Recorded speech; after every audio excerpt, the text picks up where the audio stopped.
Halo semua, kami dari kelompok 6. Perkenalkan, nama saya Raymond Jayadi, NIM saya 535-900-30, bersama dengan teman saya Cynthia Natali dan Dian Anggraini. Pada topik kali ini kami akan membahas mengenai CPU scheduling. Hal-hal yang akan dibahas dari awal hingga akhir adalah basic konsep, scheduling kriteria, scheduling algorithms, dan thread scheduling.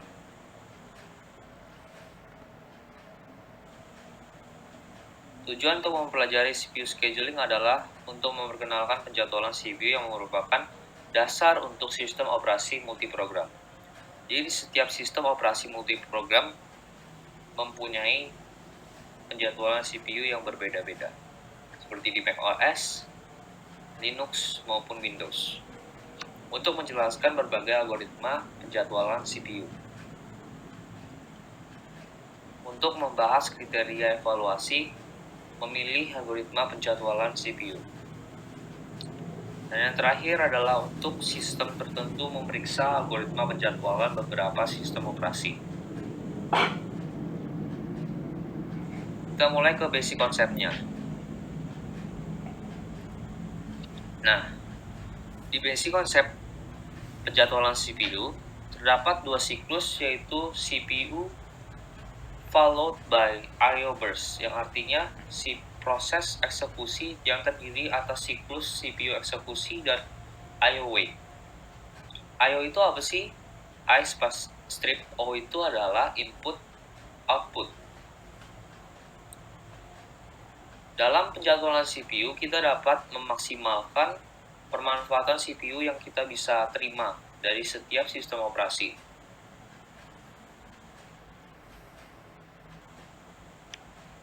Penjadwalan CPU mungkin dijalankan ketika proses running ke waiting time, running ke steady state, ready state, waiting ke ready state, dan terakhir terminates, yang artinya mengakhiri. Proses 1 dan 4 adalah proses non-preemptive, di mana proses tersebut tidak bisa di-interrupt, nggak bisa diganggu. Sedangkan proses 2 dan 3 adalah proses preemptive, di mana proses itu boleh di-interrupt. Penjadwalan preemptif mempunyai arti kemampuan sistem operasi untuk memberhentikan sementara proses yang sedang berjalan untuk memberi ruang kepada proses yang prioritasnya lebih tinggi. Penjadwalan ini bisa saja termasuk penjadwalan proses atau input atau output. Penjadwalan preemptif memungkinkan sistem untuk lebih bisa menjamin bahwa setiap proses mendapat sebuah slice waktu operasi, dan juga membuat sistem lebih cepat merespon terhadap event dari luar. Contohnya seperti ada data yang masuk. Data yang masuk itu membutuhkan reaksi yang cepat dari satu atau beberapa proses. Membuat penjadwalan yang preemptif mempunyai keuntungan, yaitu sistem lebih responsif daripada sistem yang memakai penjadwalan non-preemptif. Dan kata lain, penjadwalan preemptif melibatkan mekanisme interupsi yang menyela proses yang sedang berjalan dan memaksa sistem untuk menentukan proses mana yang akan dieksekusi selanjutnya. Penjadwalan non-preemptif ialah salah satu jenis penjadwalan di mana sistem operasi tidak pernah melakukan context switch dari proses yang sedang berjalan ke proses yang lain. Dan kata lain, proses yang sedang berjalan tidak bisa di-interrupt. Penjadwalan non-preemptif terjadi ketika proses hanya yang pertama berjalan dari running state sampai ke waiting state. Dan yang kedua adalah dihentikan, artinya terminates. Ini berarti CPU menjaga proses sampai proses itu pindah ke waiting state maupun dihentikan. Proses tidak diganggu. Metode ini digunakan oleh Microsoft Windows 3.1 dan Macintosh. Ini adalah metode yang dapat digunakan untuk platform hardware tertentu karena tidak memerlukan perangkat keras khusus, misalnya timer yang digunakan untuk menginterrupt pada metode penjadwalan preemptif. Selanjutnya, seperti yang saya bilang, suatu proses terdiri dari dua siklus, yaitu burst, input atau output, dan burst CPU yang dilakukan bergantian hingga proses selesai. Nah, komponen yang lain dalam penjadwalan CPU adalah dispatcher. Dispatcher adalah suatu modul yang akan memberikan kontrol pada CPU terhadap penyeleksian proses yang dilakukan selama short-term scheduling. Waktu yang diperlukan oleh dispatcher untuk menghentikan suatu proses dan memulai proses yang lain disebut dengan dispatch latency. Jika dalam suatu proses burst CPU jauh lebih besar daripada burst I/O, maka itu disebut dengan CPU bound. Demikian juga sebaliknya disebut dengan I/O bound, input atau output bound. Adalah scheduling kriteria yang terdiri atas CPU utilisasi, throughput, turnaround time, waiting time, dan response time. Apa sih CPU utilisasi? Itu untuk keep the CPU as busy as possible. Artinya membuat CPU itu sesibuk mungkin. Throughput itu adalah proses yang menyelesaikan eksekusi per time unit. Kalau turnaround time, amount of time, jadi jumlah waktu yang dibutuhkan untuk mengeksekusi suatu proses. Waiting time adalah waktu yang dibutuhkan proses yang telah menunggu untuk siap digunakan. Response time itu adalah waktu yang jumlah waktu yang digunakan dari pas request itu disubmit, masuk, input output masuk, sampai jadi output. Dan itu sekian dari saya. Presentasi yang selanjutnya akan dilanjutkan oleh teman saya. Terima kasih. Saya akan menjelaskan algoritma dalam CPU scheduling untuk menentukan proses mana yang dijalankan lebih dahulu dan yang akhir. Untuk mendapat pemanfaatan CPU yang maksimal, dibuatlah algoritma berikut. Pertama, first come first serve scheduling. Sesuai dengan namanya, proses yang dimulai lebih dahulu akan dijalankan terlebih dahulu. Selanjutnya, short job first scheduling, di mana proses dengan jangka waktu yang lebih singkat pengerjaannya akan dijalankan terlebih dahulu. Ketiga, priority scheduling, di mana proses dengan prioritas paling tinggi akan dijalankan terlebih dahulu. Selanjutnya, round robin scheduling, multi-level queue scheduling, dan multi-level feedback queue scheduling. First come first serve, di mana proses tersebut dijalankan sesuai dengan urutan proses yang ada. Proses pertama dijalankan terlebih dahulu, kemudian disusul oleh proses kedua, ketiga, dan seterusnya hingga proses berakhir.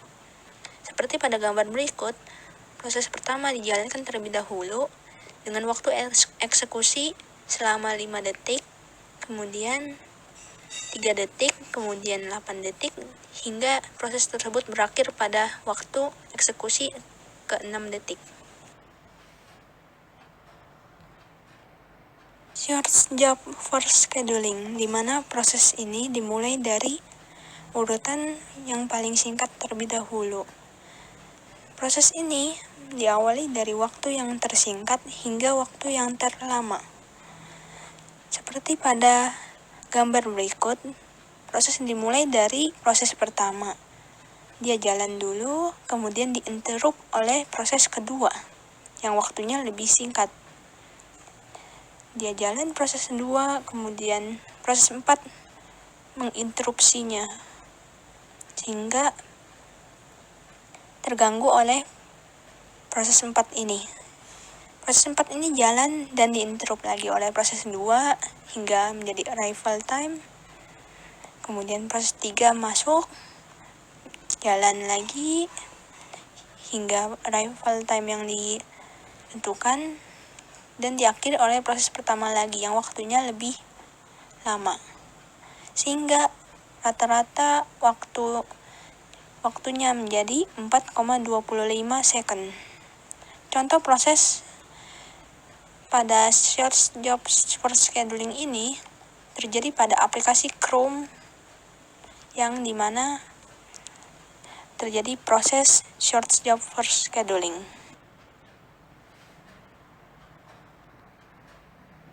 Priority scheduling. Pada algoritma ini, proses yang berprioritas lebih dahulu akan dijalankan terlebih dahulu. Seperti pada gambar berikut, proses 2 diprioritaskan terlebih dahulu. Selanjutnya disusul oleh proses pertama, proses keempat, dan proses ketiga. Jadi, yang dijalankan terlebih dahulu adalah proses kedua, kemudian proses pertama, proses keempat, dan proses ketiga. Sehingga rata-rata waktunya menjadi 13,25 second. Selanjutnya, round robin scheduling, di mana proses tersebut berjalan memutar. Sesuai dengan namanya, proses tersebut dimulai dari proses pertama. Proses pertama berjalan, kemudian diinterupsi oleh proses kedua yang lebih singkat waktunya. Proses kedua pun berjalan, diinterupsi lagi oleh proses ketiga. Proses ketiga berjalan sampai setengah, diinterupsi oleh proses keempat yang masuk ke dalamnya. Proses keempat berjalan hingga habis karena proses keempat adalah yang paling singkat. Kemudian dilanjutkan kembali oleh proses pertama dan proses ketiga hingga habis sampai ke arrival time. Kemudian proses pertama berlanjut hingga sampai ke yang terakhir. Rata-rata waktunya menjadi 11 second. Jadi, round robin scheduling adalah suatu proses yang dilakukan secara bergiliran sesaat demi sesaat setiap prosesnya hingga proses tersebut berakhir. Multi-level queue scheduling.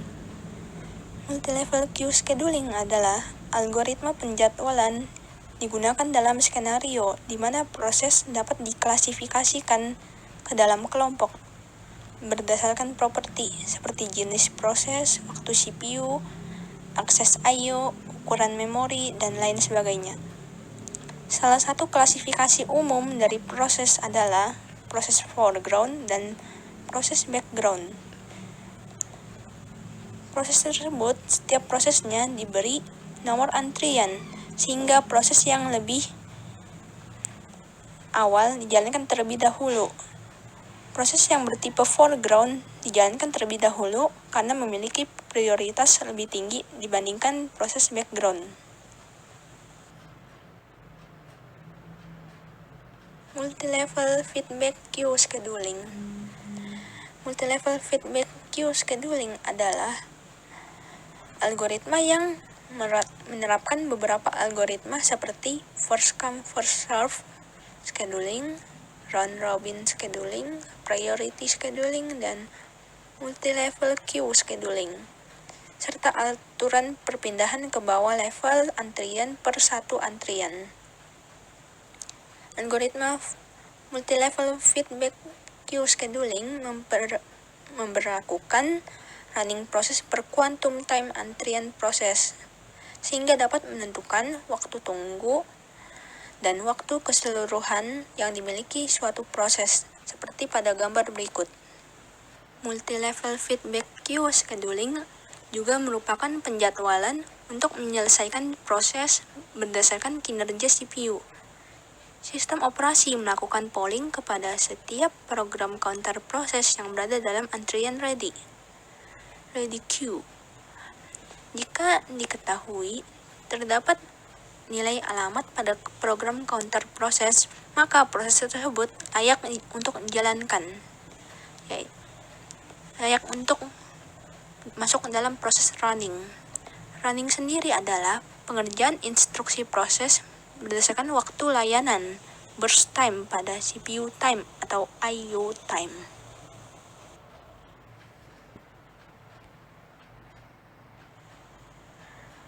Sekarang, saya akan menjelaskan tentang thread scheduling. Thread adalah sebuah alur kontrol dari sebuah proses. Suatu proses yang multi-threaded mengandung beberapa perbedaan alur kontrol dengan ruang alamat yang sama.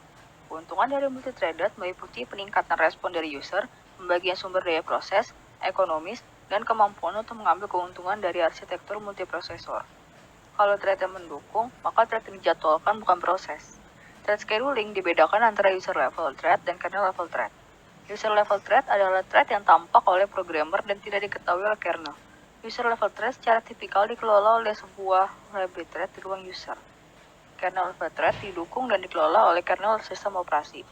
Secara umum, user level thread lebih cepat dalam pembuatan dan pengelolaan daripada kernel thread. Ada 3 perbedaan tipe dari model yang berhubungan dengan user dan kernel thread. Dalam model many-to-one dan many-to-many, thread library menjadwalkan thread user level untuk berjalan pada LWP. 3 tipe ini maksud tadi adalah model many-to-one, many-to-many, dan juga one-to-one. Model many-to-one memetakan beberapa user level thread-nya hanya ke satu buah kernel thread. Model one-to-one memetakan setiap user thread ke dalam satu kernel thread dan berakhir. Model many-to-many mengizinkan pengembang untuk membuat user thread sebanyak mungkin. Konkurensi tidak dapat tercapai karena hanya satu thread yang dapat dijadwalkan oleh kernel dalam satu waktu. Proses ini disebut sebagai proses contention scope atau PCS karena persaingan dalam penjadwalan terjadi dalam proses. Biasanya dilakukan melalui set prioritas oleh programmer. Thread kernel yang dijadwalkan untuk CPU yang tersedia disebut sistem contention scope atau SCS. Persaingan di antara semua thread dalam sistem. Lalu, ada pula pthread scheduling. Pthread, atau yang juga dikenal dengan nama POSIX thread, adalah standar POSIX untuk thread. Ada pula thread ekstensi yang mendefinisikan sebuah API untuk menciptakan dan memanipulasi pthread, sehingga bisa digunakan untuk parallel computing. API sendiri adalah Application Programming Interface yang merupakan sebuah perangkat lunak yang dapat menerima panggilan atau permintaan dari perangkat lunak lainnya seperti aplikasi dan website yang memberikan pelayanan. Dengan kata lain, API merupakan sebuah perangkat lunak yang mengizinkan atau menghubungkan dua aplikasi. Tidak hanya itu, API juga digunakan untuk membuat software dan aplikasi oleh para developer. API memungkinkan untuk menentukan PCS atau SCS ketika penciptaan thread. Pthread scope process menjadwalkan thread menggunakan penjadwalan PCS. Pthread scope system menjadwalkan thread menggunakan penjadwalan SCS. Harus diingat, hal ini dapat dibatasi oleh OS Linux dan Mac OS X karena mereka hanya mengizinkan pthread scope system. Lalu, ini adalah algoritma untuk pthread scheduling dengan menggunakan API. Dapat dilihat bahwa algoritma ini memanggil beberapa library function seperti define num_threads 5.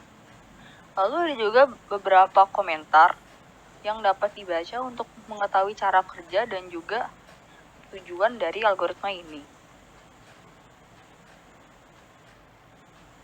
Seperti yang telah saya katakan, dengan membaca komen dari algoritma ini, maka dapat terlihat cara kerja dan juga tujuan dari algoritma ini.